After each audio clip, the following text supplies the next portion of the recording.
Assalamualaikum warahmatullahi wabarakatuh. Welcome back. Selamat datang kembali eh, seluruh yang bisa bergabung secara live bersama kita di Instagram Sinergi Konsultan Indonesia, atau yang nanti bisa untuk menonton kembali di di YouTube ya, Bicara Psikologi juga bisa. Oke, kita sudah kedatangan narasumber yang keren banget hari ini. 5, 4, 3, 2, 1, tara! Belum juga. Sedikit lagi. Nah, ini dia. Cakep! Ciu, ciu, ciu, ciu. Alhamdulillah. Suaranya jelas lah, Jeng. Kayaknya suaranya kurang keras deh, Jeng. Halo? Nggak ada suaranya. Bentar-bentar. Nah, ada itu bentar-bentar. Berarti headsetku yang rusak. Yoi, bisa jadi. Nggak usah pakai headset aja. Ya, ya, ya.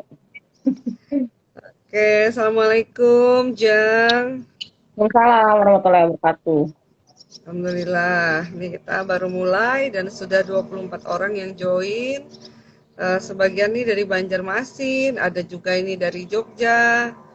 Sejauh mata memandang, ada dari Jakarta. Halo, ada Shirley, ada Ervina dari Jakarta, dari Bandung, Shirley dari Jakarta. Oke, nah makasih banget nih Bu Yulia Hairina, MPC Psikolog, sudah meluangkan waktu. Beliau ini dosen Psikologi Islam Fakultas Usuluddin dan Humaniora UIN Antasari Banjarmasin.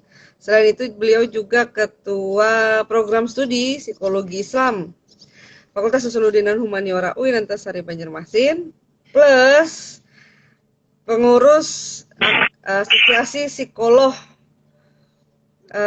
Sekolah Indonesia. Benar ya? Ya, benar Agak, harus. agak khawatir saya kalau ada salah ngomong ini ya kan. Perwakilan Kalimantan Selatan. Nah, Ibu Yulia Hairina ini memang psikolog pendidikan. Oleh sebab itu, materi kita tentu tentang mengenali kesiapan sekolah anak. Nah, biar bisa langsung kita simak dan dengarkan bersama. Kita silahkan deh kepada Bu Yulia Hairina. Makasih banget loh ya udah ngeluangin waktunya dalam rangka sharing section. Kali ini section 8 atau part ke-8 atau seksi ke-8 ya, dari rangkaian sharing dalam rangka ulang tahun Sinergi Konsultan Indonesia yang ke-6. Itu ada psikologi Islam juga join tuh. Kayaknya Mr. Imadudin kayaknya ya. Oke. Ya, ya, ya. Ini juga Sekarang silahkan. baca panjang kata Pak Ud. Kenapa? Gelar itu harus dibaca panjangnya. Oke, gelar harus dibaca panjang. Jadi Master of Master Art. of Art. Yes. Oh iya, baik. Yang akan datang saya akan lakukan hal tersebut. Silahkan Bu Yulia Herina Oh, langsung sampaikan. ya, Bu. Yoi dong, pengantarnya udah panjang. Mas Santi itu sebenarnya nggak familiar saya backgroundnya ya. Kenapa? Belakangnya nggak familiar gitu, nggak kayak biasanya. Betul, ini lagi di asrama haji ya. Saya dari hari Senin, tolong dihitung berapa hari sudah dan sampai hari Senin yang akan datang apa Selasa gitu ya Allah. Dalam rangka sertifikasi pembimbing manasik haji dan umroh profesional. Ini pertama dilakukan di Kalsel, pesertanya se-Kalimantan. Dan kamu tahu, pesertanya itu adalah para ustadz ustadzah, kiai haji, tuan guru yang sering membimbing ibadah manasik haji dan umroh. Jadi sering mendampingi sebagai pembimbing ibadah gitu di Oh, apa ibadah haji reguler, haji plus, Jadi ya sebagai ice breaking ya, alhamdulillah mau aja beliau tepuk tangan dan lain-lain. Luar Seru biasa. pokoknya, Iya, ya, luar alhamdulillah. biasa. Luar biasa. Mantap. Tapi saya merindukan Bu Yulia Herina. Ya, seminggu ini terus ya, gitu ini banyak cukup banyak kisah lah. Iya, Bu Yulia ngomong-ngomong suaranya agak menggema dan agak ngik-ngik gitu ya, Bu. Kok Gimana ya? gitu ya? Gimana ya caranya? Mungkin sinyal grogi nih Bu Yulia. Bisa jadi nih. Oh iya, nanti videonya saya izin untuk share di YouTube channel ya, Bincang Hmm, Psikologi. Kalau psikologi Islam mau ini juga nggak apa-apa, boleh kan ada ketua prodinya di situ. oke. Silakan Kita, Bu Yulia Khairin. kita perpanjang lebar. Lama nggak ketemu, kita perpanjang lebar. Iya, nggak apa-apa lah. Oke. Biar paling Eh, seru, ini terakhir soalnya. sama kita pada hari ini itu kesiapan sekolah ya. Pertama Mhm. mungkin perlu diketahui apa itu kesiapan sekolah gitu. Kesiapan sekolah di sini yang kita maksudkan dalam perbincangan sore hari ini yaitu terkait dengan kesiapan seorang anak untuk memasuki sekolah ya. Kalau Mhm. diartikan di Indonesia sendiri sih sebenarnya kesiapan sekolah ini lazimnya digunakan untuk merujuk kesiapan anak untuk masuk sekolah dasar, dengan kata Mhm. lain sekolah dasar sebagai sekolah formal untuk anak ya.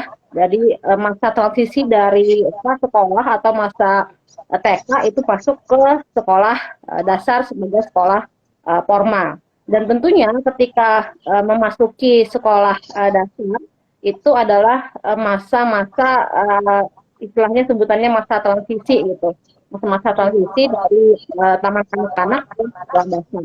Dan masa transisi ini merupakan masa-masa yang sifatnya kritis ya, tidak mudah bagi anak gitu. Karena situasi di sekolah dasar itu sangat jauh berbeda dengan situasi di taman kanak-kanak atau sekolah. Sehingga Mhm. uh, hal ini juga yang membuat pemerintah mungkin juga mengeluarkan peraturan dan kebijakan ketika mau masuk SD itu harus 7 tahun ya kalau sekolah negeri gitu. Kalau di bawah 7 tahun dia harus mengikuti prosedur yang ada, entah itu mungkin tes dengan psikolog dan ada surat rekomendasinya gitu. Kemudian kenapa harus ada persiapan sekolah gitu? Karena tadi Mhm. saya bilang perubahan situasi yang ada di sekolah dasar dan TK itu sangat jauh berbeda gitu. Yang mana misalkan kalau di TK gitu ya, kegiatannya kan cenderung tidak terlalu sistematis gitu. Kemudian juga kegiatannya juga tidak terlalu lama gitu. Paling seberapa sih dia di taman anak-anak, selebihnya mungkin banyak mainan sendiri ya. Kemudian juga tuntutan di sekolah dasar itu lebih banyak dibandingkan dengan ketika si anak sekolah di taman kanak-kanak. Apa itu tuntutannya? Misalkan tuntutan tidak terlalu banyak bergerak, kemudian tetap bisa fokus, konsentrasi gitu. Kemudian juga selain itu uh, kemampuan di sekolah dasar juga menuntut si anak untuk bisa memahami instruksi guru ya, karena tadi tugas-tugasnya ataupun model pembelajaran di situ kan sangat sistematis gitu. Jadi Mhm. nama ada aturannya gitu. Nah, hal seperti itu yang pada akhirnya membuat si anak memang harus readiness dalam sekolah di sekolah dasar itu sebagai pengantar ya kenapa kesiapan sekolah anak itu diperlukan gitu. Mhm. Oke. Ada lagi? Terus, jadi memang harus disiapkan gitu ya, kali ya. Ya, Berarti memang harus disiapkan dan menyiapkan yang menyiapkannya ini tentu orang di rumah gitu ya, orang tua, keluarga gitu. Orang tua juga mengajak dan menghimbau ke kakak adiknya misalnya atau ke apa namanya keluarga-keluarga yang lain supaya membantu untuk dia siap, termasuk tadi kayak konsentrasinya bisa rentangnya lebih panjang, misalnya kayak gitu, karena terdapat perbedaan-perbedaan gitu ya antara di rumah sama di sekolah sehingga memang perlu banget untuk disiapkan. Oke, terus apalagi nih Bu? Cara menyiapkannya atau contoh-contohnya atau bagaimana? Mungkin kita lebih ke dulu kali ya, apa sih yang menjadi tolak ukur dari kesiapan Mhm. sekolah? Ya, biasanya kan memang eh, orang tua pada umumnya menganggap ketika anak TK nih ya, anak TK itu sudah Mhm. bisa membaca, sudah bisa berhitung, itu Mhm. menjadi indikator gitu bahwa oh kamu udah siap nih harus masuk SD gitu. Hal itu yang Hmm. membuat ini kan terjadi kesalahan kesalahpahaman dalam menentukan apakah si anak itu siap atau tidak gitu. Padahal sebenarnya aspek lain di balik kemampuan kalistung, baca dan hitung itu cukup banyak yang harus disiapkan dan termasuk dalam faktor-faktor bahwa anak itu sudah siap dalam sekolah gitu. Jadi Mhm. ini yang membuat kesiapan sekolah ini menarik untuk diperbincangkan ya karena kalau misalkan si anak itu ternyata belum siap mengikuti pelajaran di SD, bisa jadi terjadi pada akhirnya mungkin kesulitan belajar dan juga membuat anak pada akhirnya gagal di SD maupun di tingkat yang lebih lanjut gitu. Dan Mhm. uh, ada juga yang menanyakan kapan sih idealnya usia anak gitu masuk sekolah dasar?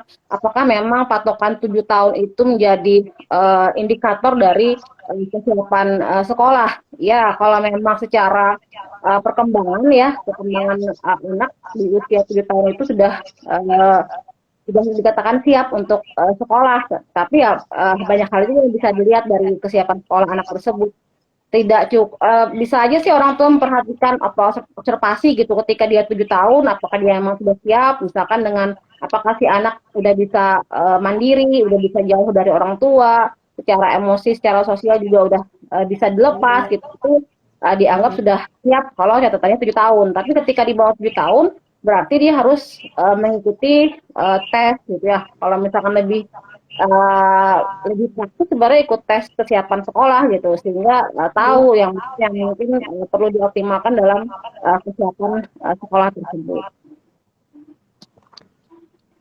Oke, berarti tes dan tes itu bisa dilakukan oleh psikolog ya. Ya, Di ya benar.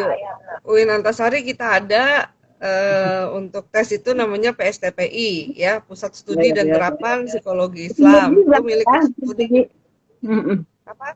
Bener kan? Di sinergi juga ada ya. Oh iya di Sinergi bisa, di LPT Global juga bisa. Gitu. Ya, ya, Kenapa? Karena kita ada di situ. Baik. biasanya rupanya. Boleh, mau pertanyaan dulu kah? Boleh, Ini boleh, tanya aja. dari Oke. Dari Tri Yuliani, Bu bertanya, bagaimana kalau anak sudah terlanjur nih masuk sekolah, namun ternyata pada saat di tengah perjalanan baru diketahui bahwa anak ternyata belum sepenuhnya siap. Apa yang harus dilakukan? Nah, pertanyaan ini menurut saya bagus. Kenapa? Karena beberapa itu ibu-ibu gitu ya yang nemuin dan kebetulan ketemu tuh bilangnya tuh kayak model kayaknya saya kecepatan deh kayak gitu-gitu loh. Saya rasa kemarin tuh sudah siap. Nah, kayak gitu-gitu. Kurang lebihnya seperti ini. Silakan Bu Yulia.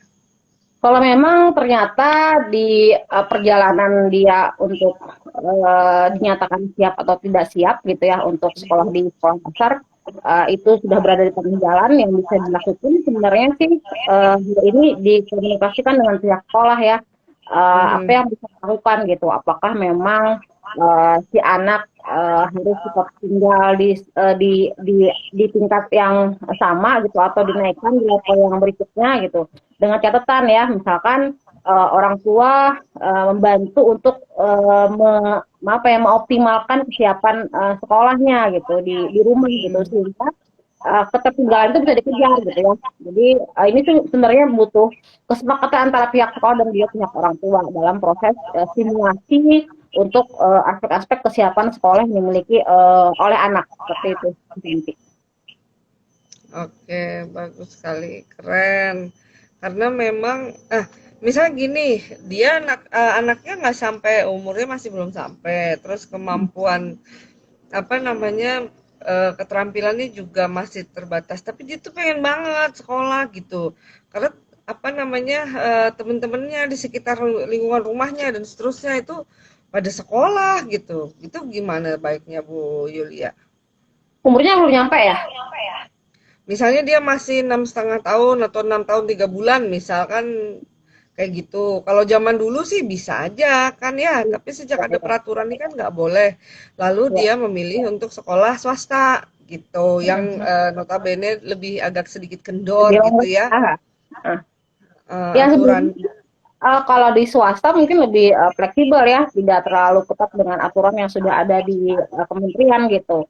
Itu bisa saja kalau memang orang tua memutuskan untuk di sekolah swasta gitu. Tapi ya tadi dengan catatan ya, kesiapan sekolahnya kan itu biasanya kan ada tes juga tuh, ada tes dari pihak sekolah gitu dan tahu ya yang mana yang bagian kekurangannya gitu sehingga uh, ini kira-kira kalau kurangnya aspek A kira-kira bisa dikejar nggak gitu sama pihak sekolah dan juga konsultasi sama psikolognya gitu.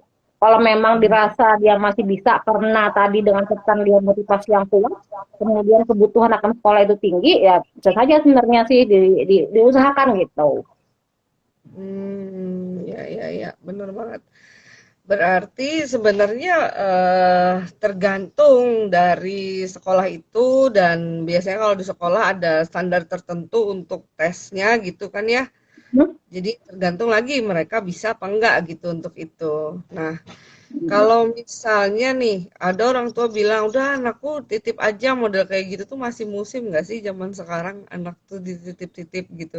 Nggak naik nggak apa-apa, ayo ja 4 duduk ja tuh masih musim nggak ya? Enggak, kalau di SD kayaknya Sudah apa nggak ya bisa mungkin lagi ya. iya iya mungkin agak ketat ya karena tadi dengan situasi yang berbeda jauh dengan di taman kanak-kanak. Kalau di taman kanak mungkin bisa itu dititipin gitu ya karena memang salah satunya untuk stimulasi sosial dia gitu kan ya itu bisa gitu. Tapi kalau di sekolah dasar sepertinya nggak bisa karena kalaupun dititipkan ya otomatis juga mungkin nggak optimal gitu ya bisa aja dia tinggal kelas karena tidak memenuhi tuntutan yang ada di sekolah dasar Mhm. gitu. Dan sebenarnya kalau misalnya toh itu terjadi dan dia akhirnya tinggal kelas, itu dampaknya apa sih sebenarnya yang paling memungkinkan gitu untuk si anak? Ya, secara psikologis kan pastinya anak akan membandingkan dirinya dengan teman-teman sebayanya yang selama ini setahun juga bersama gitu. Otomatis akan ada timbul pertanyaan kenapa aku bisa Mhm. tertinggal di kelas yang sama, sementara teman-temanku yang sebayaku di kelas yang sama itu pada pindah kelas gitu. Nah itu pasti akan Hmm. membuat jadi tanya dan bisa jadi juga sih entahlah ya kita nggak bisa mengontrol mengontrol apa yang dibicarakan teman-temannya apakah itu nanti dia dibilang kamu karena kamu misalkan kasarannya kamu bodoh atau apa gitu kan otomatis juga berdampak pada kepercayaan diri dia gitu si anak gitu ya sehingga dia pada akhirnya juga mungkin menjadi uh, apa ya tidak merasa nyaman gitu tinggal di kelas yang sama dan Yang dengan teman-teman ada yang tuh. lain gitu sih. Apalagi kalau misalkan ada teman-teman akrab misalkan teman-temannya udah pindah semua sedangkan dia masih tetap yang sama gitu itu kenapa mungkin banyak kali ya misalkan anak tinggal kelas guru kan berkomunikasi sama gurunya apakah ini mau dipindahkan gitu karena mempertimbangkan hal tersebut tadi gitu jadi sebaiknya Berarti ya memang, hmm, jadi sebaiknya ya di apa ya dipikirkan baik-baik gitu kalau memang si anak ini siap atau tidak gitu. Itu aspek-aspek yang menunjang kesiapan sekolah itu sehingga tidak mhm. terjadi kesalahan di kemudian hari oleh orang tua.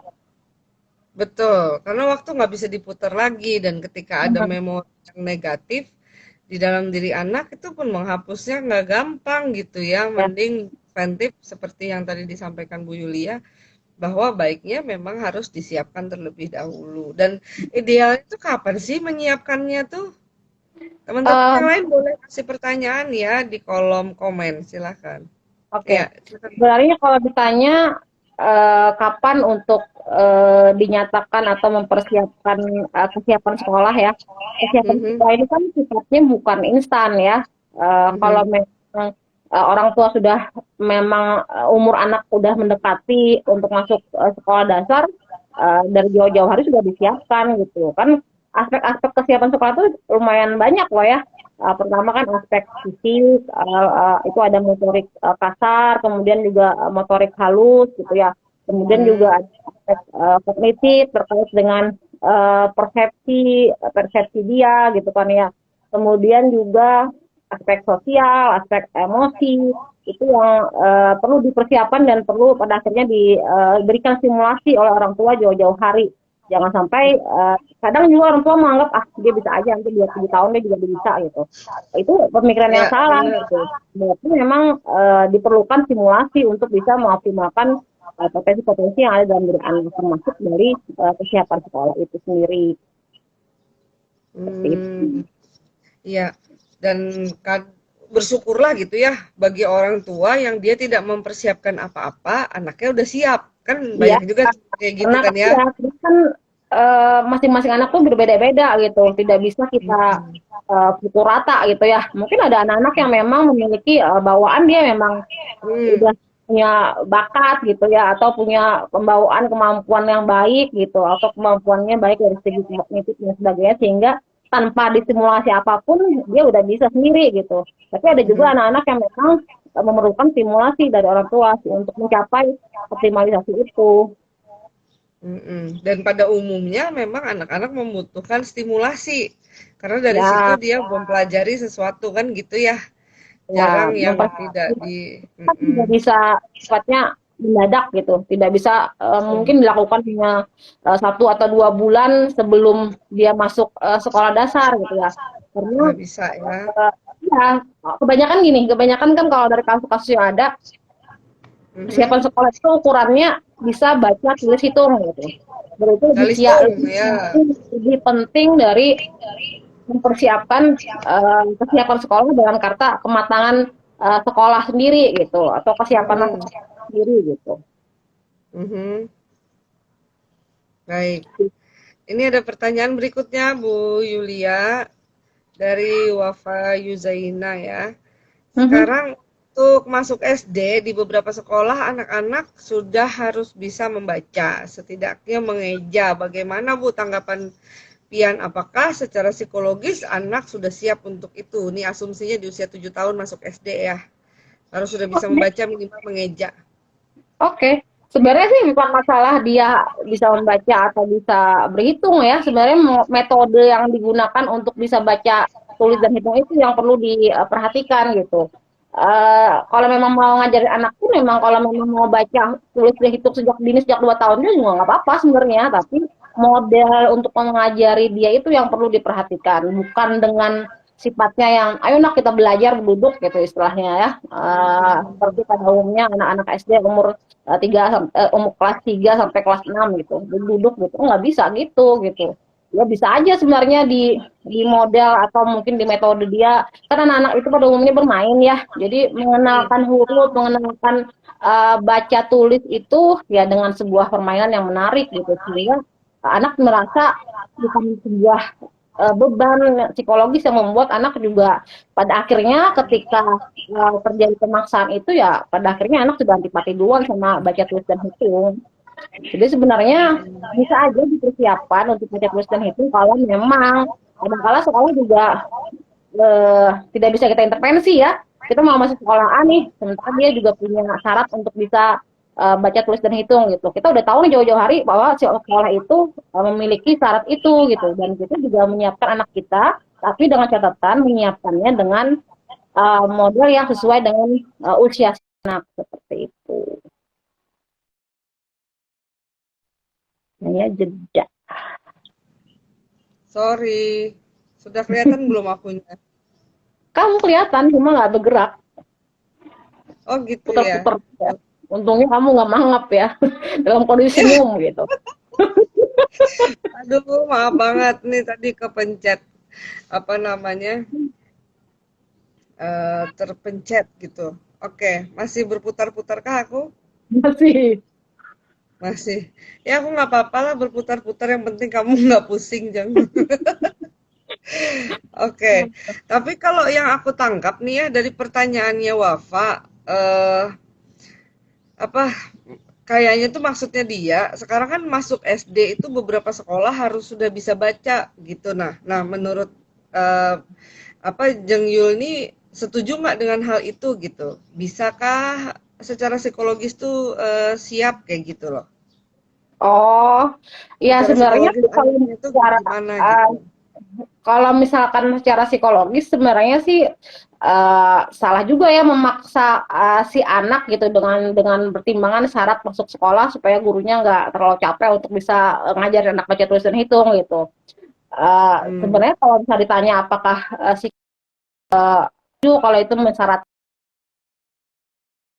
baca tulis dan hitung gitu ya, ya itu baru bisa baca tulis dan hitung gitu. Tapi kan kadang-kadang kita juga hmm, nggak bisa intervensi sekolah gitu. Sekolah juga memiliki syarat tertentu dengan baca tulis dan hitung itu gitu. Mau tidak hmm. mau, ketika kita mau memasukkan sekolah anak kita ke sekolah itu ya kita harus siap membekali Konsekuensi ya. anak kita dengan kemampuan itu seperti itu sebenarnya. Oke, sip, mantap. Tapi ini ya kalau misalnya kita Hmm, berpatok apakah siap secara psikologis, sebenarnya sih bisa aja sudah siap gitu ya ketika anak umur 7 hmm, tahun tuh udah bisa diajarin baca tulis dan hitung, tapi modelnya itu loh yang mungkin perlu di apa ya kayak anak anak ulun ya, anak anak saya gitu. Itu kan dia nggak diajarin yang duduk baca tulis dan hitung, dia bisa bacanya sambil bermain gitu karena memang mempersiapkan tadi yang mempersiapkan itu yang perlu diperhatikan orang tua gitu. Misalkan sering membacakan hmm. anak, mendongengkan anak, itu sudah salah satu bentuk simulasi gitu untuk bisa mengenalkan dengan huruf, dengan kata, dengan variasi kosakata. Jadi itu yang pada akhirnya membuat anak menjadi senang dengan membaca itu seperti itu. Oke, mantap. Thank you. Ini kalau di acara offline gini ya, ada 50-an gitu yang join pasti pada tepuk tangan semua ini. Mantap penjelasannya, Bu. Berikutnya ini dari Hifni, Bu, bagaimana menyiapkan psikologis seorang anak ketika sudah sangat terbiasa dengan sekolah daring? Aha, pertanyaan yang bagus. Agar kembali semangat dan siap untuk sekolah tetap muka nantinya. Kira-kira apa yang harus dilakukan orang tua? Soalnya kan kalau kuliah daring nih kebayang ya, aduh PR emaknya atau bapaknya yang kadang-kadang nggak semua sih, cuman sebagian besar yang bisa dibilang sebagian besar nggak sih? Soalnya dilihat dari kerempongan Demamaks ya dan Debapaks itu mengomentari, aduh banyak banget tugasnya, sulit-sulit soalnya. Orang tuanya aja bingung ngejawabnya. Nah, kode berarti orang tuanya yang ngerjain dong. Nah, pertanyaan intinya adalah gimana tuh katanya menyiapkan psikologis anak udah terbiasa daring. Nah, loh, silakan Bu. Anak apa mahasiswa nih? Anak loh ini dibilangnya. Nah, iya Giliran, giliran Jang. orang anak. Ya, ya, Kalau ya. anak, Susah juga menurut boleh. menurutku kalau anak ya menurutku ya kalau misalkan masih TK masih SD itu tidak terlalu lama sih mempersiapkan mental dia gitu karena memang sebenarnya kebutuhan untuk bertemu dengan teman-teman itu beraktivitas di sekolah itu tinggi gitu malah mereka akan lebih sangat antusias ketika mereka bisa sekolah offline. Kenapa tadi saya bilang mahasiswa? Karena mungkin mahasiswa yang keenak Mm-mm. keenakan sekolah daring gitu ya sehingga Nah, ketika dosennya nanti juga. itu harus mempersiapkan mental gitu. Jadi kalau anak-anak menurutku sih malah lebih mudah ya Lebih mudah. masa dia daring dengan apa dengan offline karena kebutuhan apalagi anak-anak usia prasekolah usia anak-anak awal itu kebutuhan mereka Mhm. akan bermain berteman dengan anak-anak sebayanya itu sangat tinggi sekali gitu sampai mereka tuh udah bilang udah bosan gitu di rumah gitu. Justru pengen banget ketemu, ya. Semangat ketemu gitu dengan guru-gurunya gitu dengan teman-temannya bermain belajar bersama gitu itu sih tapi mungkin antikpatinya si mahasiswa nih yang mungkin keenakan nantinya. Bisa jadi, bisa jadi. Tapi kalaupun ada, seperti yang disarankan Bu Yulia tadi, ya memang harus dipersiapkan ya secara Ya, mental. Artinya mungkin mental. sekolahnya udah menjelang sekolah offline itu memang betul-betul pakaiannya lengkap, nggak cuma atasnya doang, bawahnya celana kolor gitu kan ya. Iya, jadi memang ini ya perlu perlu orang tua juga ya yang untuk mempersiapkan tadi ya. Artinya kan kita harus kembali lagi ke offline seperti yang dulu yang pernah kita lakukan gitu. Mungkin setahun yang lalu gitu ya. Hampir setahun kan nih Mhm, ya. Udah masa-masa 9 bulan lebih lah untuk sudah sekolah di mhm, dengan daring ini gitu. Persiapannya sih kita sudah kalau sudah memang ada niatan dari sekolah kan sudah dimulai nih. mhm. Menteri sudah mulai membuka peluang gitu ya bagi Iya, kebijakan benar. lah gitu bisa sekolah walaupun dengan beberapa catatan gitu ya orang tua yang menjadi keputusannya di tangan orang tua apakah orang tua mengizinkan atau enggak gitu. Tapi kemarin sih baru Mhm. banjir baru itu ada 5 orang guru ya yang kena COVID dan SMA sekolah aku, kembali. Oh SMA iya iya 1 iya. Banjarbaru. Tapi Ya, siapa-siapanya nggak tahu, nggak dipublish. iya, jadi kembali lagi ditinjau lagi gitu. Mhm. Dengan pertimbangan mungkin dari situ dievaluasi lagi apakah memang Betul, sudah siap atau enggak gitu untuk sekolah offline atau sekolah luring ini. betul. Masalahnya tuh bukan perkara tempatnya, sekolahnya, bukan cuman sekedar ingin berinteraksi langsungnya, tapi siap nggak person to person menjalankan Protokol. protokol COVID Ya, dengan konsisten gitu. Kalau sebenarnya ya, orang-orangnya memang sudah kayak misalnya kita aja gitu, ada Mbak Meli juga nih. Ketika kita di apa namanya di tempat kerja kita kan ya di kampus itu pada saat pimpinan aja yang hadir karena memang kita masing-masingnya sudah terbiasa ya dengan protokol COVID, insya Allah bisa diminimalisir. Itu pun ada yang kebablasan juga ya, lepas dari prediksi gitu iya. ya, ada yang kena juga. Nah, bayangin tuh anak-anak, Iya, benar. bayangan saya sih mahasiswa, oh Nggak my God. bisa, susah mahasiswa aja kita aja kadang kala kelupaan gitu ya pernah saking dekatnya maskernya ketinggalan itu kadang bisa terjadi gitu habis sholat kan naruh masker di mana sebelah gitu baru ingat gitu apalagi anak-anak yang umurnya masih usia anak-anak awal gitu tuh susah gitu untuk bisa Beresiko. iya beresiko tinggi sih seperti Dan itu nggak ya. mungkin juga anak-anak kita pasangin jas hujan kan ya, atau APD gitu. Nggak Iya mungkin sih. banget. Iya. Bener nggak? Benar-benar Aku aja APD bila sampai anak punya gitu dua. ya hal-hal seperti itu notis. Nah, ya kan, benar banget. Pertanyaan yang bagus. Oke, next kita pertanyaan yang berikutnya ya. Oh, ini tadi ada yang komen dari Wafa. Bu, menurut survei lapangan, bu ibunya yang mengerjakan tugas. Nah, loh. Terus kata Nur Hayatun, kebanyakan orang tua bu yang ngerjakan. Iya, benar banget. Nah, pertanyaan berikutnya Bu Yulia. Kenapa? Iya memang bener banget tuh masalah Oh, orang sedikit ngerjain banyak itu pasti gitu. terlibat ya kan? Iya sedikit banyak masih terlibat. Mm-mm. Tinggal Terlibat ini tinggal orang mengerjakan tuanya maksudnya. aja sih sebenarnya tujuannya mau anaknya ini gimana gitu. Kadang kan orang tua ngerjain karena tidak sabar dalam proses pendampingan itu kan, dalam proses pendampingan itu nggak sabar sehingga ambil alih gitu kan ya. Ada kemarin ya video viral yang orang tua mendampingi anaknya sampai teriak-teriak emosional gitu kan. Itu kan Mhm. karena nggak sabar pada akhirnya pengen cepat gitu. Padahal dalam proses pendampingan itulah yang mungkin perlu dimaksimalkan orang tua untuk mencapai tujuan pembelajaran sama dengan pihak sekolah gitu. Tapi ya gitu kembali lagi Mhm. kan kembali ke orang tua gitu. Tujuannya apa? Apakah memang mau anaknya bisa mencapai pencapaian pembelajaran di sekolah atau enggak gitu. Kalau dikerjakan ya otomatis anaknya nggak tahu apa-apa kan nanti. Betul banget. Karena bukan anaknya yang mengerjakan ya kan, nilainya pasti sempurna ya kan. Nggak taunya nggak juga karena emaknya nggak ngerti. Tahu lah. Nah, Iya iya benar. saya jadi keingat Bu Yulia, baru aja keingat. Saya tuh punya teman yang anaknya itu bener nih yang dibilang Hifni tadi.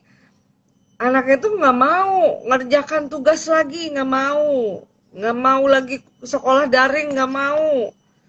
Karena apa? Dia jadi keasikan main akhirnya dengan teman-teman satu komplek gitu dan akhirnya nggak mau lagi, pokoknya sekolah sampai stres orang tuanya, saya ingat. Ya, ada yang kayak gitu tuh, kayak gimana itu Bu Yulia? Usia Anaknya berapa? sampai nggak mau, sampai dikerasin sama ayahnya, sampai dimandiin gitu ya. Karena anaknya tuh ya mungkin memang ada problem tertentu kali ya, ketika dia marah itu dia tantrum gitu, marah-marah, dia injak-injak gitu, tendang-tendang terus sama ayahnya, mungkin gemes kali ya, terus dipeluk, di situ diajak ke kamar mandi dan mandi bersama. Maksudnya biar gak jadi sampai bingung lagi, aku nggak tahu harus kayak gimana katanya. Nah iya, nah itu Usia gimana berapa Bu anaknya? tanggapannya? Usia berapa dulu? Anak lo usia berapa? Ah, SD kelas, kalau nggak kelas 3 kelas 4 apa kelas 5 gitu. Kelas 5 kayaknya, saya lupa. Kelas Oke, 5. kalau memang Itu ya, karena kebiasaan ibunya ngerjain juga. ya artinya kan ini memang perlu perlu kembali ke awal gitu ya, kembali ke awal bagaimana proses kita dengan anak memiliki sebuah kesepakatan gitu ya, kesepakatan kepada Mhm, anak. Jika dia mau bermain, dia harus mengerjakan tugas, dia harus mengikuti kuliah lagi, sekolah daring gitu sekolah. kan. Ya, jadi kembali lagi ke awal, kita kembali mencoba kembali ke garis start gitu. Jadi kalau sudah kejadian kayak gini kan berarti kita nggak bisa memaksakan anak karena memang kita nggak punya perjanjian apa-apa dengan si anak gitu. Sehingga pada akhirnya kita juga nggak bisa memaksa anak gitu. Di situasi seperti ini yang paling pas itu kita perlu penjadwalan, perlu kesepakatan dengan anak. Sehingga pada akhirnya semua aktivitas anak itu memiliki aturan tertentu gitu. Dan itu juga atas dasar kesepakatan dia. Kalau kelas 5 kan memang masih bisa diajak ngomong ya untuk Mhm, bisa berapa ya membuat kontrak perjanjian gitu dengan ibu dan si anak atau ayah dengan si anak gitu. Sehingga pada akhirnya anak mhm, juga mengikuti jadwal yang sudah disepakati. Jadi kalau yang bisa dilakukan sekarang itu kembali ke start untuk membuat kesepakatan seperti apa penjadwalannya, seperti apa aturannya, itu atas dasar mhm. bersama juga konsekuensinya apa gitu kan ya, sehingga anak akan mengerti dengan kontrak itu. Itu sih yang perlu dilakukan. Kalau memaksa anak juga pada akhirnya juga apa ya juga akan susah gitu karena nggak ada aturan aturan yang dibuat oleh si orang tua kepada si anak. Seperti itu Tapi kalau sih. sudah terlanjur, Kalau sudah lanjut terlanjur ini seperti ini kita masih kembali lagi bisa ke ya? awal, masih bisa lah. Masih bisa Hmm, kita bicarakan baik-baik, bukan dengan tadi memandikan dengan paksa dan pada akhirnya anaknya jurang banjir tuh jingkar menangis lalu pamuk gitu ya susah. mhm, Mungkin ketika sudah seperti ini kejadiannya ya mungkin cari momentum yang memang kondisinya lagi nyaman anaknya untuk diajak mhm. ngomong gitu. Jadi dibicarakan lagi kepada si anak gitu. Kalau dia dulu seperti apa sih waktu dia sekolah gitu.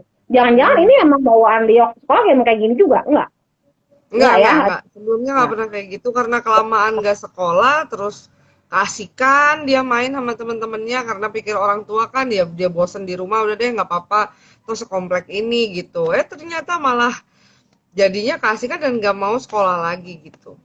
Wah, iya. parah juga Jadi sih. kalau kayak gini kejadiannya berarti kan dia pernah pernah apa ya dulu pernah bagus-bagus aja gitu secara Dulu pernah akademik baik-baik gitu. aja. Dia bisa berarti kan ada memori itu gitu. Jadi diajak untuk kembali ke dulu dulu bisa aja nih ada yang misalkan mengikuti sekolah offline. Nah, sekarang memang ada perubahan tapi tetap menjadi tanggung jawab ada untuk mengikuti sekolah, ngerjain tugas-tugas Mhm. sama aja seperti waktu ada yang misalkan sekolah offline gitu. Jadi hal-hal seperti itu perlu dibicarakan ulang oleh orang tua. Dan tadi perlu perlu aturan dan perlu kesepakatan. Ini yang diperlukan ya di kondisi seperti ini. Ada aturan dan juga ada penjadwalan sehingga anak tidak lose kontrol gitu. Ini mungkin Benar juga banget. menjadi banyak banget hasil survei-survei kecil-kecilan kan masalah penggunaan gadget yang tanpa batas gitu ya. Iya. Kemudian juga iya juga tidak mengerjakan tugas-tugasnya ya itu dikembali nggak ada aturan yang dibuat gitu di rumah orang tua lupa gitu melupakan hal itu gitu karena karena ya situasinya paham gitu orang tua mungkin pada saat itu juga bingung dengan perubahan yang mendadak ini gitu tapi sekarang yuk kita coba kembali ke awal kita nggak bisa memprediksikan pandemi ini kapan berakhirnya kan Mhm. Mhm. dan anak-anak harus punya aturan dan harus punya jadwal. sama seperti dia sekolah waktu offline. Seperti itu. Oke.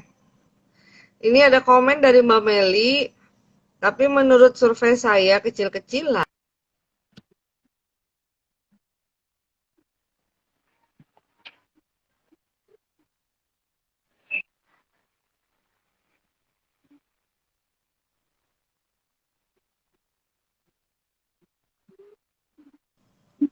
Bisa jadi. Gimana tuh Bu Yulia? Bisa jadi. Bisa jadi sih sebenarnya kalau anak-anak tuh kan potretnya orang tua ya. Kalau anak-anaknya kebetulan Hmm, ditemukan sinyal itu sebenarnya anak-anak yang mungkin orang tuanya juga menggunakan masker yang apa ya, yang ikut betul. aturan protokol kesehatan gitu. Tapi kalau anak-anak yang enggak ya biasanya orang tua juga enggak gitu. Jadi anak-anak itu kan sebenarnya Bener mau banget. orang tua gitu, orang-orang dewasa sekitarnya. Kalau Mhm, orang dewasa sekitarnya pakai masker, maka anak-anak juga akan pakai masker. Tapi ketika betul. orang-orang dewasa di sekitarnya dia nggak pakai masker dan mengabaikan protokol kesehatan, ya anak-anak juga Mhm. nggak akan jalan untuk Bisa bisa jadi ya. menggunakan protokol kesehatan itu. Oke, good. Gitu deh Mbak Meli. Ayo lo, gimana ini ya? Mudah-mudahan sih nggak ada lagi lah di antara di sekitar-sekitar kita yang terkena ya. Amin. Ini ada dari Wahyu Mustika Ningsih. Ibu, saya pernah menonton family vlog salah satu public figure yang punya anak bayi masih berapa bulan. Nah, bayi itu tuh dimasukin di sekolah bayi, Bu, katanya. Pandangan Ibu sebagai psikolog pendidikan bagaimana? Aman nggak sih dan bagaimana tanggapannya? Silakan. Ada Siti Oke, Rayati, kalau halo. Nah, Mbak Meli kasih 3 jempol dan love love. ya Salamnya Mbak Meli. sekolah bayi ya, Nah, kalau di Banjar sepertinya nggak ada ya sekolah untuk bayi. Kalau di Jakarta itu banyak banget untuk sekolah untuk bayi yang umur berapa hmm, bulan. Sebenarnya sih sekolah yang dimaksud juga bukan sekolah yang sifatnya formal gitu, dan itu udah, kalau setahu saya ya sekolah, karena dulu keponakan saya itu dia sekolah, ada sekolah hmm, bayi juga, dan sekolahnya itu bentuknya simulasi sebenarnya. Jadi sekolahnya itu lantainya ini lantai busa semua nih, lantai busa semua, kemudian mainannya mainan ya, busa ya. semua.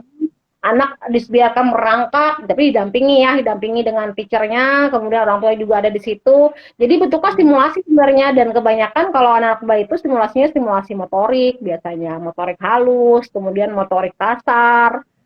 Itu hmm, yang disimulasi oleh sekolah-sekolah bayi itu. Kalau pendapat saya sih selama itu sesuai dengan tahapan perkembangan anak dan bentuknya hmm. simulasi untuk sesuai dengan anak-anak itu, ya tidak ada masalah menurut saya.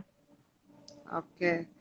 Karena sifatnya stimulasi, bagus Ya, aja itu diberikan kepada ya, anak-anak kan gitu ya, betul. Halimah. Dan itu sebenarnya bisa dilakukan di rumah gitu. Nggak perlu memasukkan ke sekolah. Ya itu Betul. mungkin orang-orangnya orang berada ya, dan termasuk mahal Telaten loh. apa enggak tinggal orang tuanya. Bener. Kadang karena orang tuanya yang kadang yang apa yang merasa wow banget nih kalau masukin anak aku ke situ gitu. Pada akhirnya Oh, merasa wow. kebanggaan sendiri gitu. Padahal sebenarnya di rumah pun kita bisa kok gitu. Bentuk simulasi Mhm. itu nggak susah-susah amat gitu. Misalkan megang garpu, kalau misalkan nanti kita bicara juga nanti mungkin ya kesiapan simulasi menyiapkan anak sekolah gitu. Kalau yang tadi korelasinya dengan bayi tadi, banyak banget yang bisa kita lakukan gitu. Kayak mainan-mainan berwarna itu bentuk simulasi terhadap persepsi panca indera gitu kan, ya sensorik.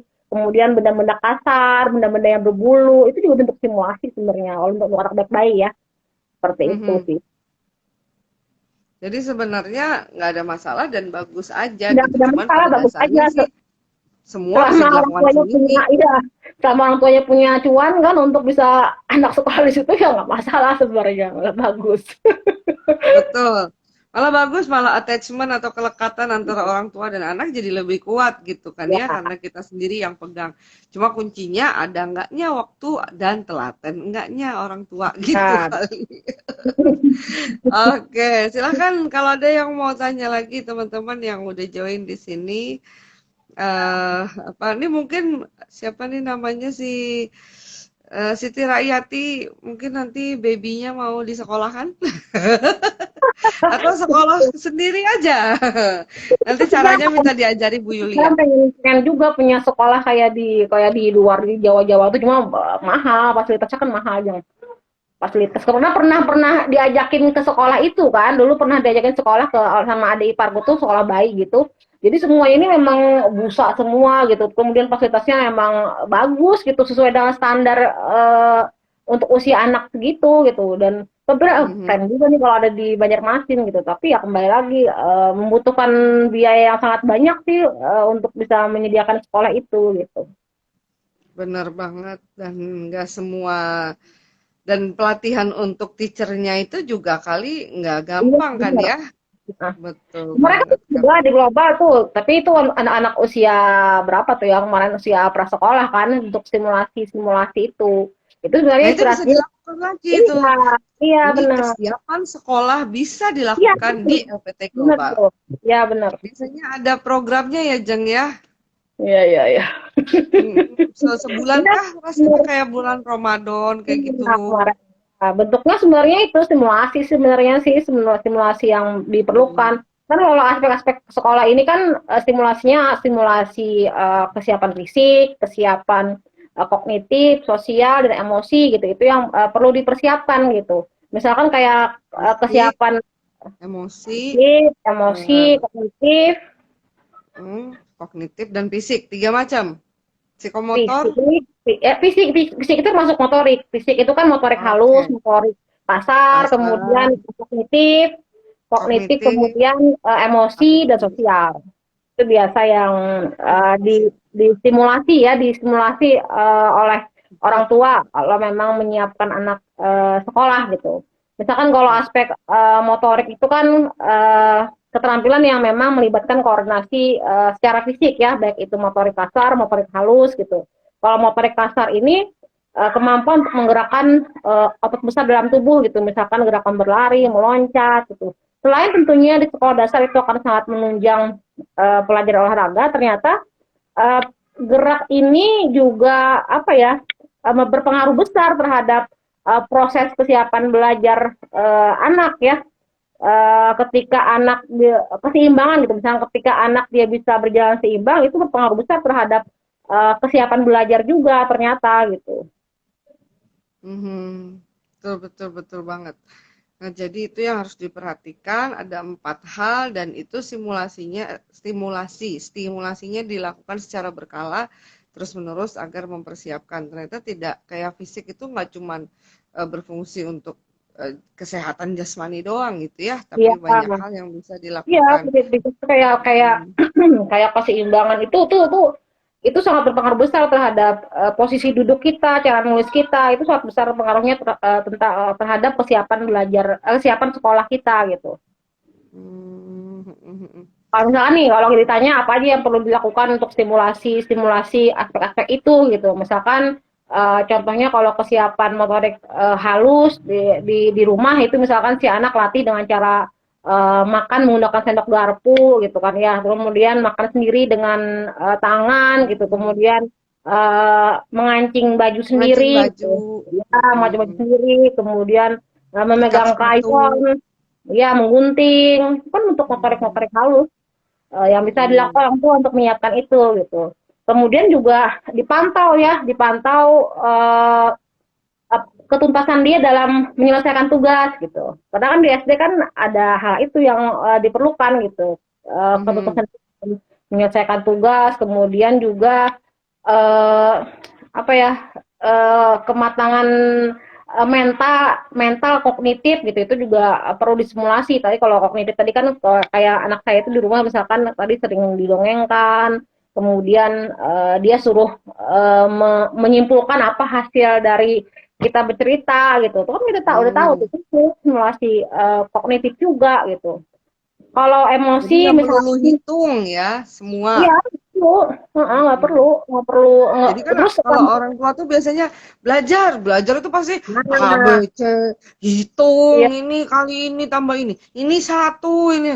Padahal kan banyak juga yang bisa distimulasi untuk kognitif itu Iya, gitu, termasuk iya, salah kan satunya ini kan gara-gara ya tadi itu kan storytelling. karena tadi sudah terpakem di dalam ini baca tulis hitung itu ya harus belajar duduk gitu. Sebenarnya anak-anak itu anak-anak ini fitrahnya pembelajar ya. Anak-anak ini fitrahnya kan Hmm, seorang pembelajar. Dia akan senang sekali antusias belajar dalam banyak hal, tapi sesuaikan dengan metode yang di kebutuhan dia, usia dia gitu.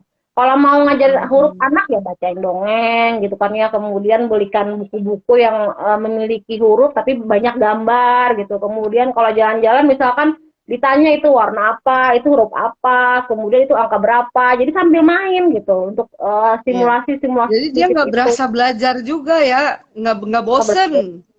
Mm-mm. Gitu. Kalau Oke, kalau misalkan afeksi, kalau emosi ya, emosi ini kan karena tadi sudah saatnya kita misalkan tidak terikat lagi dengan figur orang tua karena nanti kan di sekolah itu akan pisah ya. Jadi mm-mm. sudah mulai distimulasi bahwa kita nanti apa ya diajarkan mandiri gitu si anak gitu. Misalkan Hmm. tadi uh, mandi sendiri gitu ya. Jadi kan dia keterikatan dengan orang tua itu mulai lama-lama mulai uh, mengecil gitu. Di SD kan masih Ketergantungannya, kalau keterikatannya ya, mungkin tetap kita tapi ketergantungannya ketergantungannya gitu gitu. kali ya. Tidak Karena kan terikat biasanya, dalam tanda kutip terikatnya. iya iya iya benar banget. Karena kan nggak mungkin guru semua, misalnya anak perlu ke toilet tiap saat, wah nggak ketolongan itu, nggak ketulungan ya. Maksudnya banyak banget kan gitu. Jadi kemandirian itu juga penting. Nah kalau yang sosial, Bu, Eh kalau emosi sosial ini jadi satu ya, jadi satu. yang Kalau saya satu, sih biasanya memang ini apa namanya, kalau tergantung anak juga ya, kalau misalkan Kenan ini kan dia senangnya bacain cerita gitu, jadi cari hmm, buku-buku yang memang bisa menunjang kasus-kasus yang terjadi di sekolah misalkan. Misalkan ada anak hmm. yang ejek, itu apa nanti yang akan kamu lakukan. Jadi diskusi gitu dengan Oh, jadi preventif ya ya. modelnya nih. Nah, jadi kan dia udah tahu nih. Jadi setelah itu diajarin bahwa dia di sekolah itu nanti akan ada banyak variasi masalah gitu yang mungkin Hmm, hmm, hmm. gitu dengan anak-anak itu sehingga pada akhirnya dia bisa ngeh gitu, oh ini nanti kalau di sekolah ada terjadi kayak gini aku harus seperti apa ya, ini pernah diobrolin sama orang tua aku gitu misalkan. Hmm, Itu hmm. hal itu persiapannya sih sebenarnya sih, karena kan tadi dia akan mandiri gitu, dia akan jauh dari kita dan dia akan menghadapi hal itu gitu. Jadi itu yang Betul, betul. dipersiapkan gitu dengan berbagai macam variasi-variasi itu melalui cerita sih sebenarnya biasanya. Nah, itu dilakukan oleh kedua orang tua secara bersamaan atau sendiri-sendiri atau cukup ibu saja? Ya dua-duanya lah, orang tua ini kan Kedua-duanya bareng-bareng atau ya satu-satu juga nggak apa-apa? apa satu juga nggak apa-apa misalkan karena kan uh, kedekatan masing-masing anak kan beda-beda sama orang tuanya, mungkin ada nanti kasusnya kasus yang bisa dibicarakan dengan bapak gitu, jadi bapak yang bisa eksplorasi gitu, nanti ada yang sama ibu gitu misalkan, jadi ya pokoknya kedua-duanya bisa bisa memberikan stimulasi itu gitu. Oke, sip. Kita sampai ke pertanyaan terakhir dari Emma Kiki. Menurut Ibu lebih bagus masuk PAUD dulu atau langsung TK untuk usia 4 tahun di masa pandemi sekarang? Ini kayaknya Kalau di masa pandemi saudaranya adiknya. kalau di masa pandemi ya, kita ngomongin masa pandemi, Kita kalau bicara saya pandemi sih nih. ditunda dulu kalau di masa pandemi ini untuk sekolahnya, karena memang tadi situasinya tidak memungkinkan gitu ya, tadi dengan keterbatasan kemampuan anak memahami, dia harus memakai protokol kesehatan dan sebagainya. Mhm. Cuma dengan tadi kalau memang mau stimulasi pun ya di rumah kan bisa gitu, di rumah juga bisa memberikan stimulasi sama persis seperti di sekolah PAUD ataupun taman kanak-kanak ya. Sebenarnya kan kalau taman kanak-kanak prasekolah ini nggak sekolah juga nggak apa-apa sebenarnya, karena kan sekolah Mhm. formatnya, tapi dengan catatan di rumah dia dibuat simulasi gitu untuk bisa menunjang kesiapan Iya, sekolah. Dek. betul betul betul banget. Mantap. Closing statement, silahkan Bu Yulia.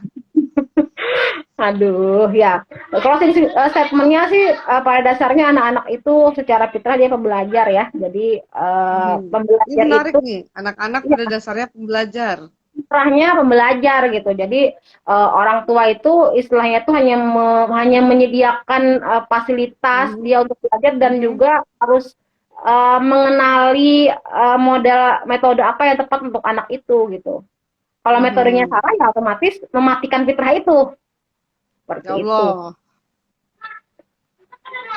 Iya, iya, iya. Benar, benar, benar, benar. Emang ini kan sepupu deh. Iya bener. Hai Oh iya, sepupu. hai sepupu juga, hai sepupu juga. Oke deh, makasih banget sharingnya. Mudah-mudahan bermanfaat. Nanti kita lanjut lagi di sesi-sesi berikutnya. Mudah-mudahan bermanfaat ya, karena nanti akan kita sharing ke klien-klien atau misalnya grup-grup ibu-ibu yang memiliki anak yang memasuki usia sekolah. Gitu. Makasih banyak, Ibu Yulia. Bye-bye. Kapan See you kamu soon ya. kapan kamu Sampai comeback? ke welcome back. Insyaallah. Assalamualaikum warahmatullahi wabarakatuh. Bye-bye. Di kamar kayaknya nih. Mhm, bener. Dah.